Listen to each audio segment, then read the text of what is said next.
Hello and welcome to The World This Week with me, Gavin Lee, and my panel of distinguished correspondents discussing the biggest events of the past 7 days. Our programme now selected in the best 100 podcasts in the world for current affairs, so thank you for watching.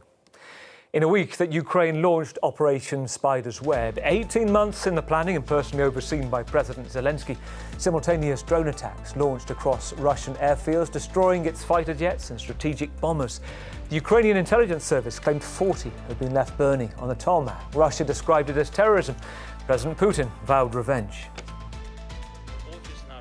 The office for our operation in Russia was located right next to the Russian FSB headquarters in one of their regions. 34% of strategic cruise missile carriers at their air bases were destroyed. It's been a week that's seen two new presidents elected, a hard-right nationalist in Poland winning by a whisker in the runoff vote. It was the opposition-backed candidate Karol Nawrocki, a historian, amateur boxer who's dealt a blow to the centrist Prime Minister Donald Tusk and his chances of reforming the country. And in South Korea, Lee Jae-myung won a snap election following the downfall of his disgraced predecessor Yoon Suk-yeol and his disastrous attempt to declare martial law last December. The new leader, who on the night the troops tried to take over the National Assembly had rallied people to come out onto the streets, now pictures himself as the unifier of a divided country. The newly launched Lee Jae-myung administration will be a government of just unity and flexible pragmatism. Unity is a mark of competence, while division is the result of incompetence. It's been back to the future week for President Trump, once again banning citizens from several countries from entering the US, including Iran, Libya, Somalia, Yemen. Echoes of 2017, both justified on grounds of protecting against terrorism, this time referring to Sunday's attack on an Israeli peace march in Colorado carried out by an Egyptian suspect. Now, notably, Egypt wasn't on the list.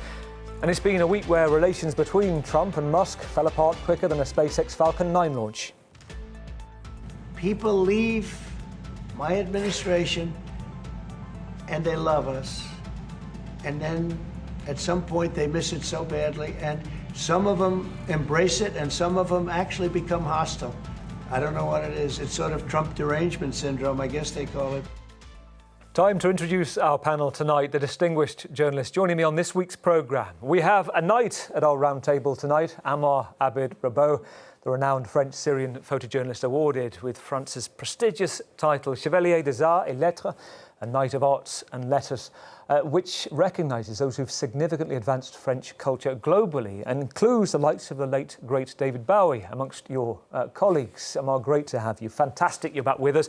You are freshly back from the Cannes Festival, and we're going to talk us through, if you will, some of what you've snapped. And this year, I should say, there's new rules, no nudity, no oversized robes.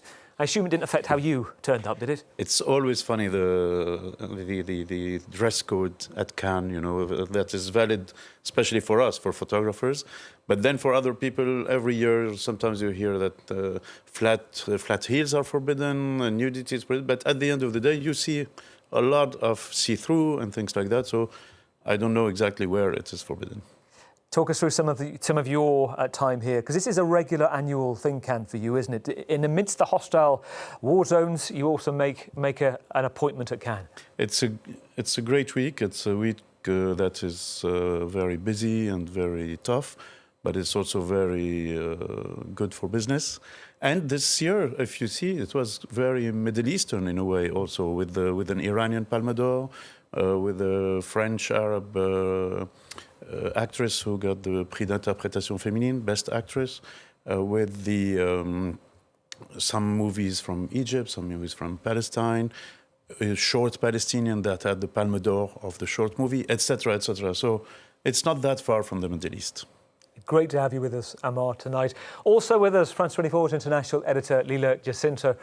Once upon a time, Lina was learning her craft as a reporter in Mumbai to New York, to contributing to The Nation, the Boston Globe, Foreign Policy magazine, onwards to ABC News, then on a reporting stint in the Middle East, along the way training young Afghan journalists in Kabul, reporting on conflict zones. Great to see you, Lila. Now, I must ask you, you've spent the week covering another jaw-dropping 7 days, including at the Musk-Trump debacle at the White House. Now, I usually ask on this programme what social media people use. And people, so many journalists now say they don't use X. How many people would have sneakily been back on last night, keeping an eye on what was going on? To watch the showdown. Including you. Well, I am a journalist, and so I am on every platform. I say virtually nothing, but I am on every platform because I need to know what is being said. But did you And get, it's been an amusing 24 hours. Did you get some popcorn to watch? It deserved it. Well, OK, so you always stay silent, incognito, but you're watching. I'm there. OK. Let's go to Kyiv. Let's welcome the New York Times reporter, Mark Santora, who's been reporting on the ground, on the front lines, on the embeds with Ukraine's military since the start of Russia's full-scale invasion. Great to see you as well, Mark.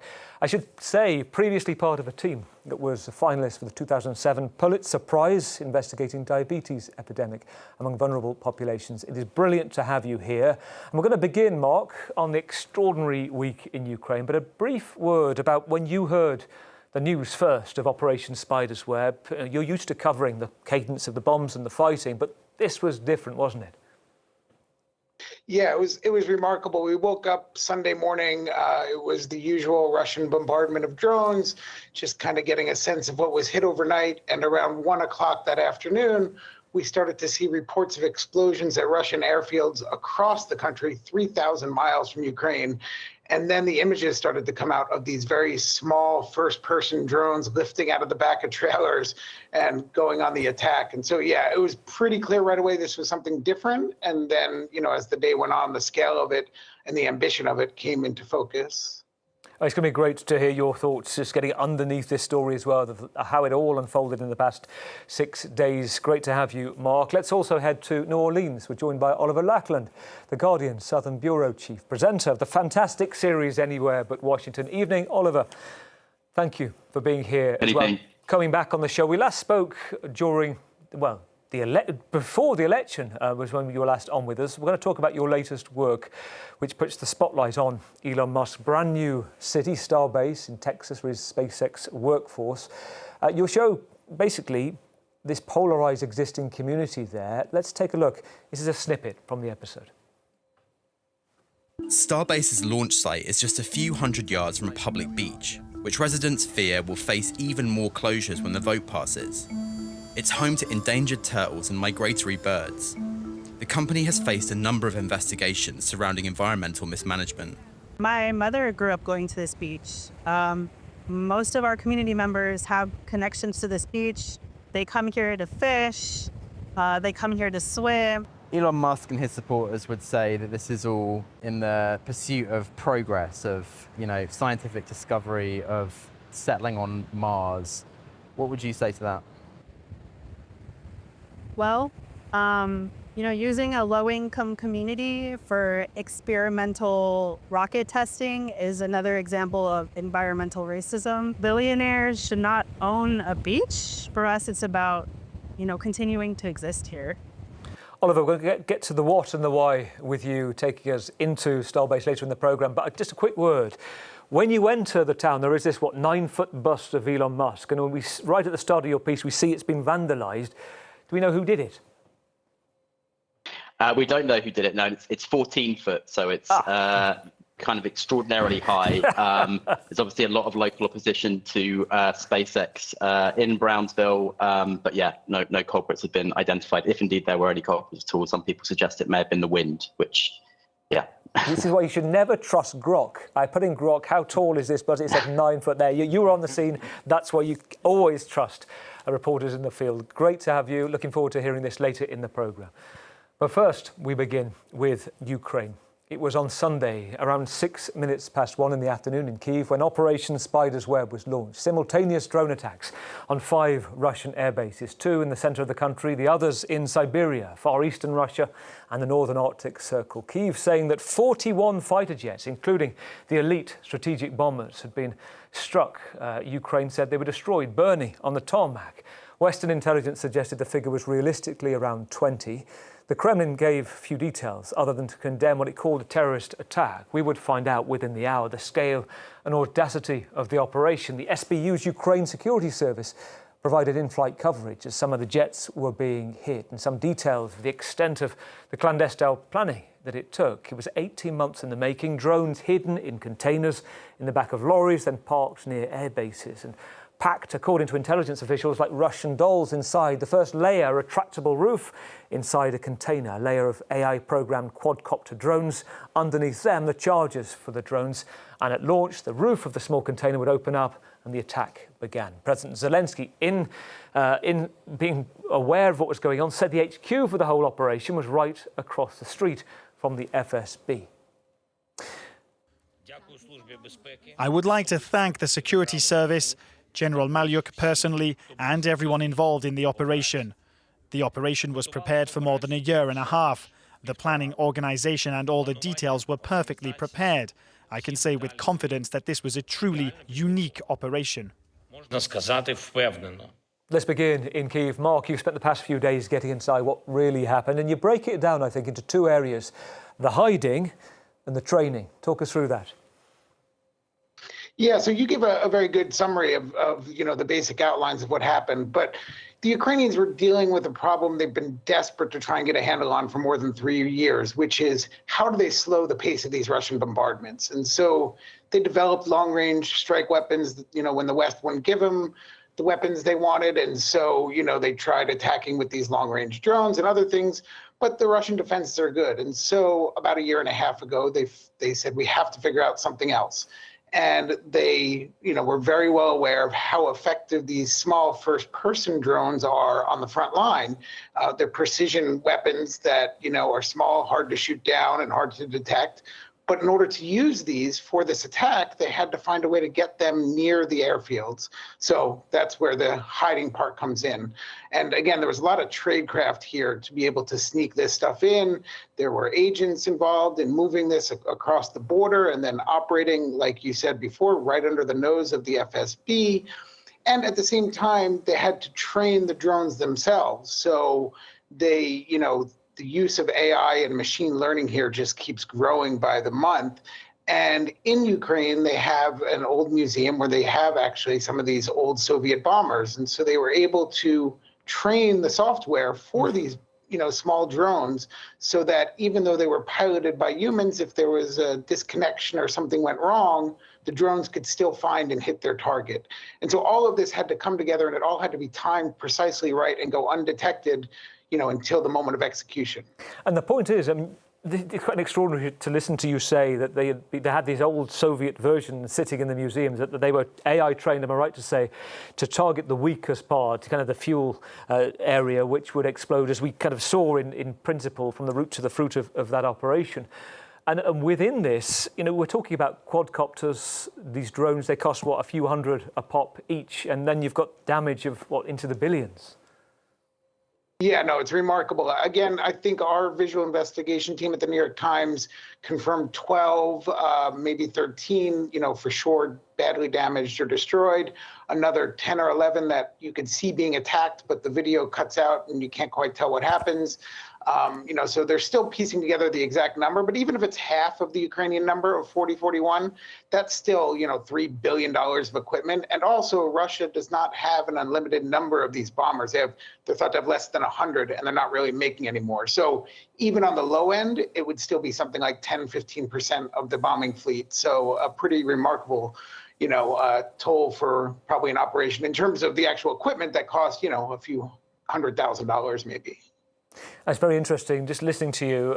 Leela, I spoke to Patrick Berry this week, who's a former British Army captain, a counter-terrorist analyst, saying it's very similar to what Mark was saying, that he's doubtful on the number that Ukraine was saying, but Western analysts suggesting it's at least 20. There's a very, very credible operation nonetheless. And it was planned for 18 months. So bear in mind, you and I were talking a few weeks ago at the White House when President Zelensky was told by President Trump, you've got no cards. He did, he just didn't say it. Absolutely. I mean, at the heart of the matter is asymmetry, right? I mean, you've got two powers at war, and one is smaller and does not have the capability of the other. But how many wars can we think about where the asymmetrical power actually won the war? And the US should be painfully aware of this. Vietnam, Afghanistan, and, the Soviet Union did lose that war in Afghanistan. I mean, ultimately, when it comes to war, of course, you're looking for resources. Russia is going, obviously, for a war of attrition because, that's where it has its manpower and its base. But the Ukrainians show ingenuity and motivation. And, the military analysts for centuries have been saying, they study this. I mean, psychological warfare is also very important. And as you say, the US has not made any new commitments on military aid to Ukraine. This is now Europe's responsibility. But Ukraine is showing that it has the ingenuity and, this are skills and know-how that is pretty useful in the modern day and age, and especially when Europe has to build its own production capacities. It's interesting, Oliver, listening to Lila when we look at where this is going with what impact President Trump can have. He was asked this week, wasn't he, that what do you see as the deadline? And he said, quote, "It's in my brain." So we're not going to find out. I mean, what's your sense of where this is heading and how much time, whether you and I or anybody knows, that the White House is willing to give Putin right now? Well, I think it's worth remembering, first of all, that Donald Trump on the campaign trail was saying that he was going to be able to end the war within the first day of assuming office, which obviously was a grandiose promise that never materialized. Donald Trump has this kind of refrain that reporters here have been looking into of using 2 weeks to say, I'll give you my idea on this. I'll tell you how I feel about Putin on that in 2 weeks' time. And it's something that he's continued to use in this period as well. So, I mean, your guess is as good as mine, really. There's obviously a sanctions package that has bipartisan support in the US Senate. From my understanding, it basically needs Trump's approval and it will go through both via the House and the Senate. We're just kind of waiting to hear what he thinks. I mean, as you referenced, that meeting between Zelensky and the White House a number of months ago now was an absolutely extraordinary reminder of, the kind of chaos in Trump's diplomatic reign. So I guess we'll have to wait to see. Amar, on the footage itself and just listening to Mark, the scale of this op, the how it's done revelations were fascinating themselves. The fact that we're fed all of this information by the SBU, usually notably pretty silent. Yeah, exactly. It makes me also wonder if they had some kind of inside help or cooperation, because it's not similar, of course, but it reminds me of the Pagers operation with Hezbollah that took maybe 2 years or more in preparation, and that, of course, needed people inside the opposite part to help or to assist. So it's probably what's going on now in Moscow is looking for who might have known and hidden or got money or whatever. Also, what I think about is how much the drones are. I mean, we're really now in 21st century, and it's a real weapon that's not that expensive.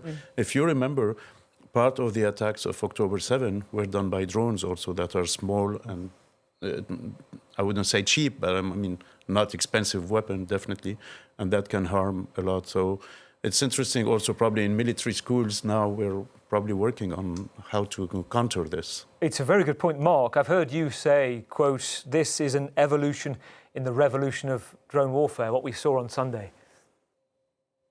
No, absolutely. I think militaries around the world are going to be looking at this and then looking out at their airfields and seeing these planes out on the apron unprotected and, having to rethink force protection.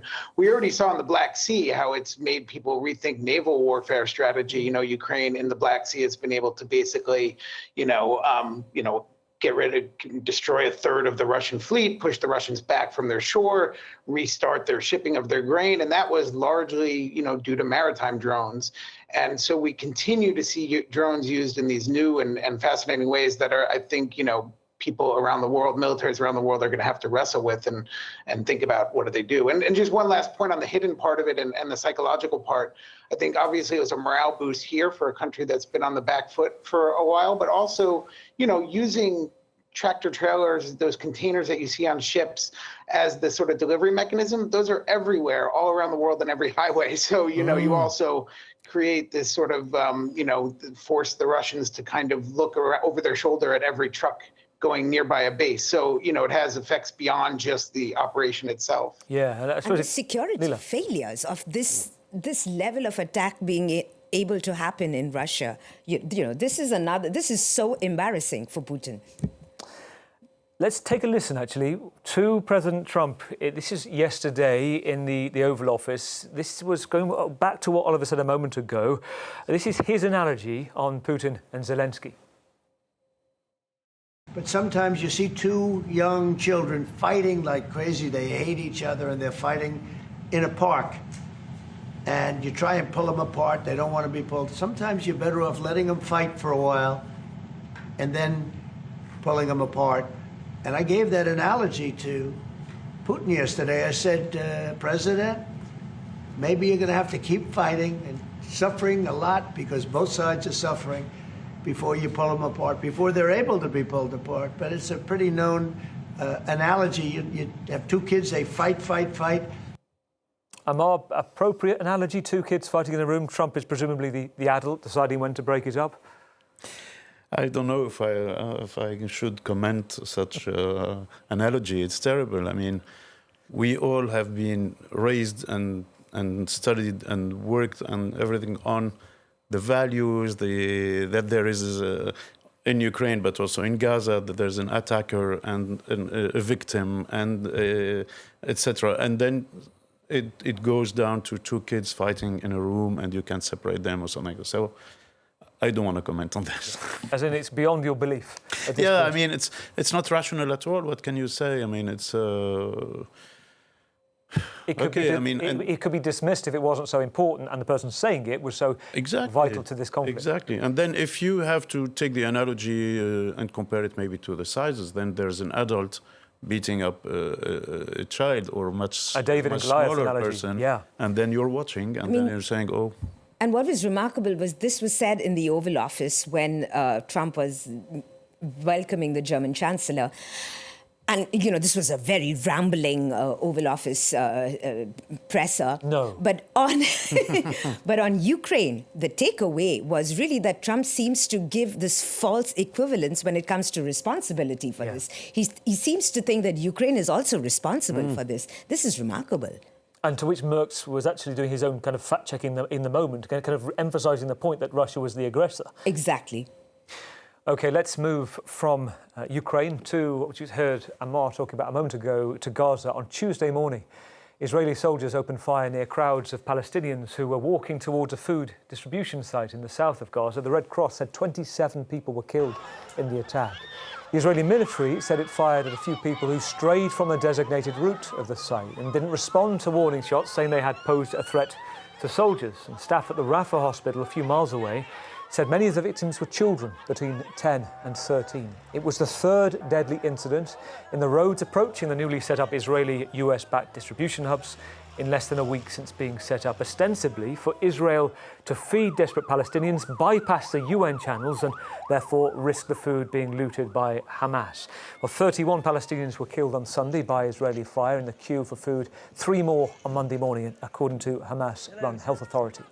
The UN has called the hubs a pretense of aid. The chief of the Red Cross this week said Gaza was now worse than hell on earth and that humanity was failing. State leaders are under an obligation to act. I'm calling on them to do something and to do more and to do what they can, because it will reverberate. It will haunt them. It will reach their doorsteps. Red Cross chief speaking to Jeremy Bowen at the BBC. Ammar, let's start on your view of the state of the conflict 609 days since those Hamas attacks. It's, for me personally, I had the same position since day one, that this is a collective punishment. These people are not responsible for the horrible attacks of October 7 and of Hamas. And we are witnessing an ethnic cleansing or a genocide or whatever. The words are not what we should discuss now. Let's leave it to historians for later. But we are witnessing a catastrophe that is that nobody is trying anything to stop. This is, I am sure our grandchildren in 50 years or 100 years will still wonder why nobody did nothing. 600 days, maybe it could be 900 days, maybe. I mean, now we see more very aggressive, beyond the acts, we have really a speech in Israel that's more and more clear about getting the people out, expelling them somewhere. Trump want to turn this into Riviera, etc., etc. So, and we still have no power or no means. I mean, this is what is extremely frustrating, and it's extremely tough for all of us. Whatever, I am from the Middle East, but I think anyone, I see people from India, I see people from Africa, I see people from France who are extremely shocked, and we don't know what to do. And at the same time, when you talk about, Lila, when Amar talks about we will save that language to later, notably that language is hardening, that language is shifting. Aid organisations, I was talking earlier to Martin Griffiths, a former humanitarian chief for UN, saying, I've thought about long and hard, this is a genocide. We've heard about the special rapporteur for the UN calling it a genocide as well. These are well-thought words to which Israel vehemently denies. There is a case of genocide allegations brought by South Africa that the ICJ is currently reviewing. It hasn't yet ruled on. But to your point, these are a hardening language, not just from aid organisations, but by allies too. Yes, from allies, it depends. France and UK, Canada. Right, exactly. So, Macron is kind of leading the charge to recognize a Palestinian state. This is where we are. Most nations of the world recognize the Palestinian state. So we have this last holdout here, for which France is facing incredible pushback. The Israeli statements on this, accusing Macron, France of committing a genocide against the Jewish state. U.S. Ambassador to Israel, Mike Huckabee, saying that, why don't you just create a Palestinian state on the French Riviera? But nothing concrete. We have not even come to basically being able to impose sanctions on Israel. So this is absolutely nothing concrete. And, and the groundwork for this, Gavin, this has been decades in the making, right? I was in the Middle East 25 years ago, a quarter of a century ago, and you saw this onslaught that Israel had against the UN. And what we are seeing now with this freelance, unaccountable foundation providing aid was like Israel always had it in for the UN, and especially UNRWA, the Palestinian Refugee Organization, because ingrained in that organization's mandate was the understanding that the Palestinian issue has not been resolved. And Israel never wanted that. They want the Palestinian issue to be put as part of the UNHCR, which is the Refugee Council. And so they have been undermining the UN. UNRWA has functioned in the Palestinian territories under tremendous pressure, and now they are out, and we are unfolding before our eyes starvation as a weapon of war, at the very least. To which, Mark, I'd like you to listen to this, because Israel, to its point, which absolutely is valid, Hamas treated as a terrorist organisation in much of the Western world. It could just simply release the hostages. Israel's point is that the war would be over. But it takes the fact that international journalists are still banned from entering Gaza by Israel. There is no possible way to verify events on the ground internationally, which is crucial to understand events. Now, these were the reasons given by the Israeli government spokesperson, David Mensa, as to why, on Channel 4 News this week. Okay, so the story's on every single screen across the world. So this nonsense, this canard of story's not getting out. But not checked by the international media. And this allows you to say what's coming out of Gaza is untrue. So you stop us going in and you dismiss what's coming out. And so you can carry on saying whatever you want, and you won't allow any independent investigation or scrutiny.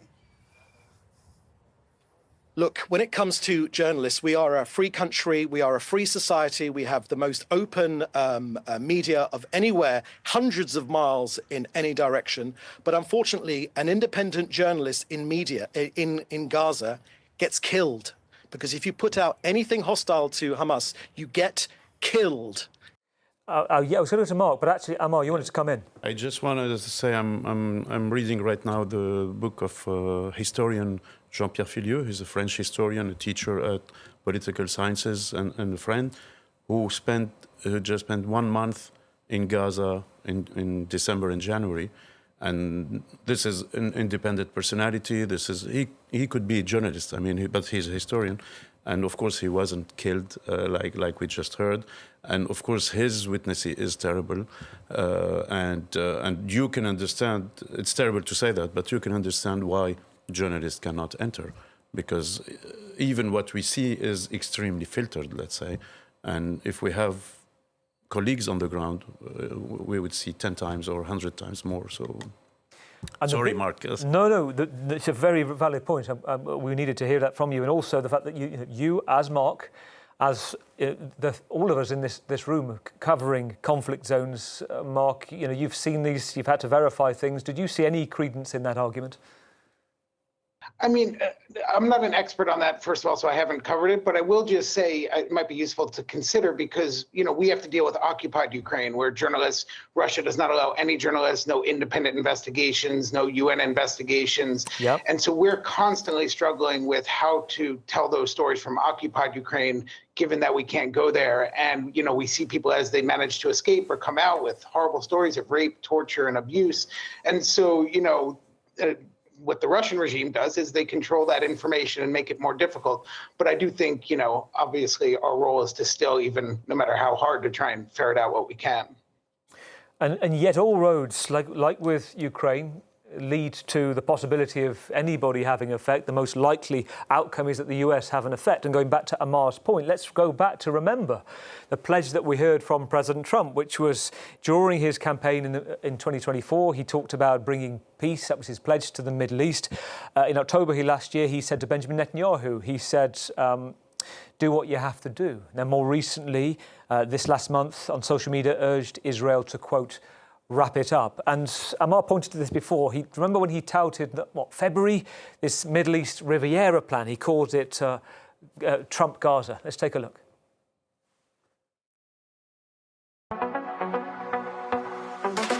Donald's coming to set you free, bringing the light for all to see. No more tunnels, no more fear. Trump Gaza is finally here. Trump Gaza shining bright, a golden future, a brand new life. Feast and dance, the deal is done. Trump Gaza,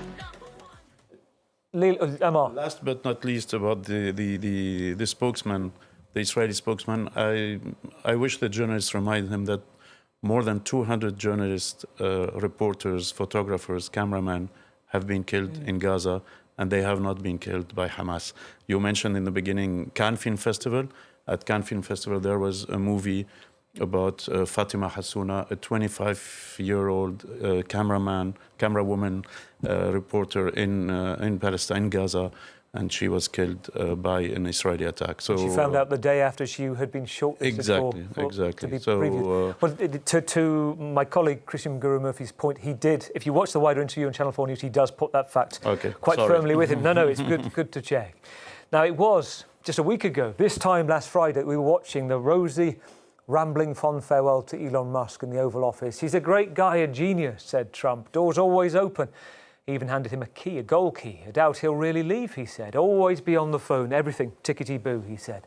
Predictions that the two men would fight like cats in a sack seemed unfounded. Until Tuesday, a post on X, Musk said Trump's so-called big, beautiful bill was an abomination, calling on Republicans to, quote, kill the bill.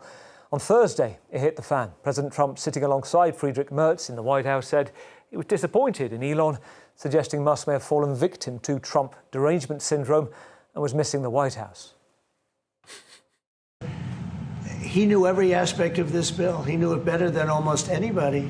And he never had a problem until right after he left. And if you saw the statements he made about me, which I'm sure you can get very easily, it's very fresh on tape. He said the most beautiful things about me. And he hasn't said bad about me personally, but I'm sure that'll be next. But I'm very disappointed in Elon. I've helped Elon a lot. People leave my administration and they love us. And then at some point they miss it so badly. And some of them embrace it and some of them actually become hostile. I don't know what it is. It's sort of Trump derangement syndrome, I guess they call it. And so it began. Gloves off, verbal, written warfare commenced via social media. Elon was wearing thin-type presents. Trump claiming Musk was crazy in capitals. after he took his electric vehicle mandate, he said, out of the bill. That was the reason. Then he suggested one way to save money was to terminate Elon's government contracts. Musk retaliated in a series of posts, first alleging, without evidence, President Trump is implicated in the Jeffrey Epstein files, the sexual abuser who died in prison. And that's the reason, he said, the president won't make them public. Have a nice day, DJT, he wrote. Then Musk went on to launch an online poll. What do you think of a new political party in the States that will represent 80% of Americans? Leila, another jaw-dropping moment watching this play out and trying to understand ultimately what's going on behind the scenes. Well, what's going on behind the scenes? I mean, this is circus. This is extremely, depending where you stand, on the political divide. Critics of Trump, Democrats, comedians are going to have a field day out of it, and it's very hilarious and gleeful. The Republican Party is very alarmed. They would really like these two men to kiss and make up. The White House appeared to want the two of them to have a phone call this morning, but Trump, said he has no intention of talking to Musk. But at the heart of the matter, no matter how this personal rift between these two rich guys with their own social media platforms end, at the heart of the matter is the one big, beautiful act, that sparked this powwow between these two men, and that is not going anywhere. And that has implications for the U.S., as a democracy, as a global superpower. So, I mean, we can talk about, the superficiality of these two men. Very hilarious. But what are they doing with the country?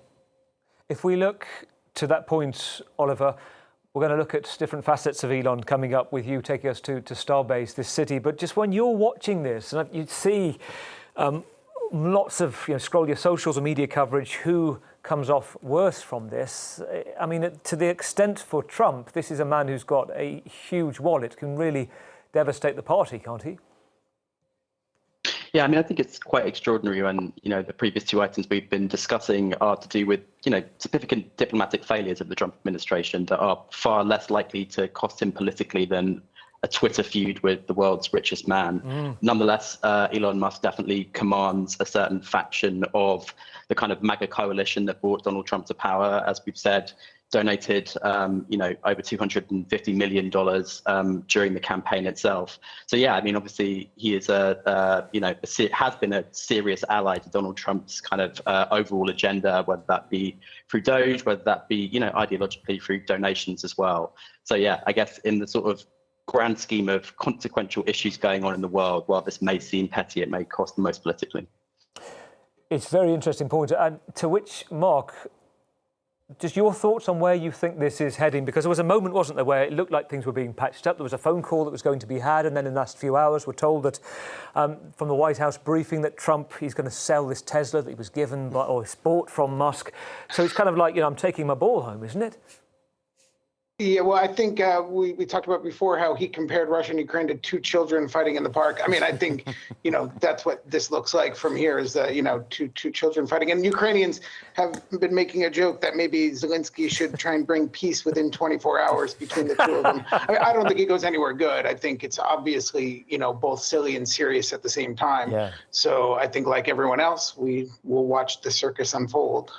I mean, Amar, we seeing... Is your take on this? Is Elon Musk trying to find a way of breaking the news that he wants to be a power player behind a new political movement? We saw the poll. Even if he can't be president by nationality, he can still pull the strings in future. How do you see it? I don't take enough ketamine to understand the whole thing, so it's difficult. But what is really annoying for me, if you want the truth, is that we are here. Mark is in Kiev. We are here. Oliver is in the U.S.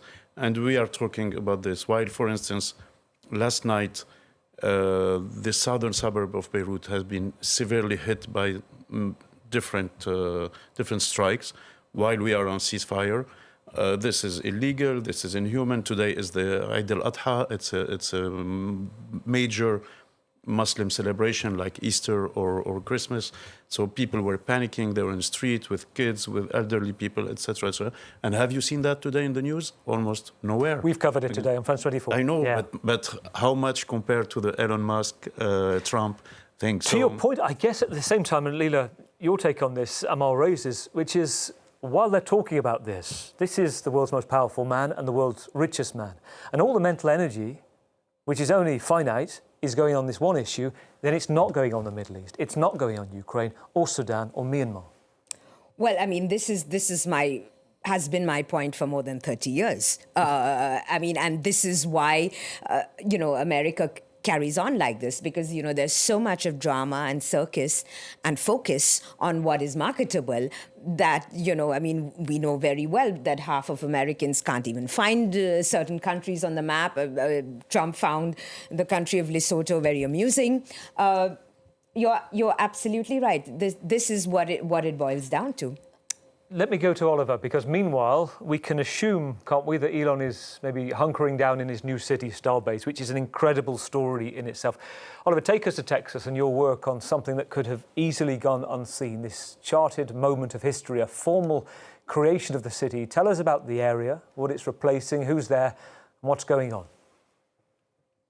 So, I recently came back from a trip to Cameron County, which is on the kind of right on the southern tip of Texas, bordering onto the Gulf of America or Gulf of Mexico, depending on which side of the political divide you sit on. It's also home to Elon Musk's mission to Mars, Starbase, right on the kind of corner of this low-income majority Latino county that once was a Democratic stronghold in the state and since flipped to Trump in 2024. To watch as this small group of about 500 residents in this enclave voted to incorporate their own city, Starbase the city.